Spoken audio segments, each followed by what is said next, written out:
വാർത്തകൾ തുടരുന്നു. തിരുവനന്തപുരം മംഗലപുരത്ത് ഭിന്നശേഷിക്കാരിയായ തങ്കമണിയുടെ മരണം കൊലപാതകമാണെന്ന് പോലീസ്.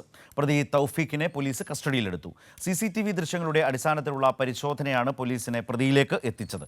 ശരീരത്തിൽ മുറിവുകൾ ഉണ്ടായിരുന്നതാണ് കൊലപാതകത്തിന്റെ സൂചന പോലീസിന് നൽകിയത്. തിരുവനന്തപുരം മംഗലപുരത്തിന് സമീപം കൊയ്ത്തൂർ കോണത്താണ് 69 വയസ്സുള്ള ഭിന്നശേഷിക്കാരിയായ തങ്കമണിയെ വീടിന് സമീപം മരിച്ച നിലയിൽ കണ്ടെത്തിയത്. ഒറ്റയ്ക്ക് താമസിച്ചിരുന്ന തങ്കമണിയുടെ മൃതദേഹം കണ്ടത് തൊട്ടടുത്ത സഹോദരന്റെ പുരയിടത്തിലാണ്. കൊലപാതകമാണെന്ന് പോലീസ് വ്യക്തമാക്കി.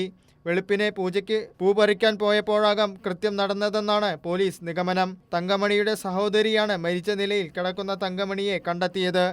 മുഖത്ത് മുറിവിന്റെ പാടുകളുണ്ട്. ധരിച്ചിരുന്ന ബ്ലൗസ് കീറിയ നിലയിലും ഉടുത്തിരുന്ന ലുങ്കി മൃതദേഹത്തിൽ മൂടിയ നിലയിലും ആയിരുന്നു. പൂക്കളും ചെരുപ്പും സമീപത്ത് ചിതറിക്കിടപ്പുണ്ടായിരുന്നു. ഉപയോഗിച്ചിരുന്ന കമ്പിലും കാതിൽ ഉണ്ടായിരുന്നില്ല. ഫോറൻസിക് വിരലടയാള വിദഗ്ധർ സ്ഥലത്തെത്തി പരിശോധന നടത്തി. CCTV പരിശോധനയിലാണ് കൊലയാളിയുടെ സൂചന പോലീസിന് ലഭിച്ചത്. തുടർന്നുള്ള പോലീസ് അന്വേഷണത്തിലാണ് പോത്തങ്കോട് നിന്ന് പ്രതി തൗഫീഖ് പിടിയിലായത്. പോക്സോ കേസിലെ പ്രതി കൂടിയാണ് തൗഫീഖ്.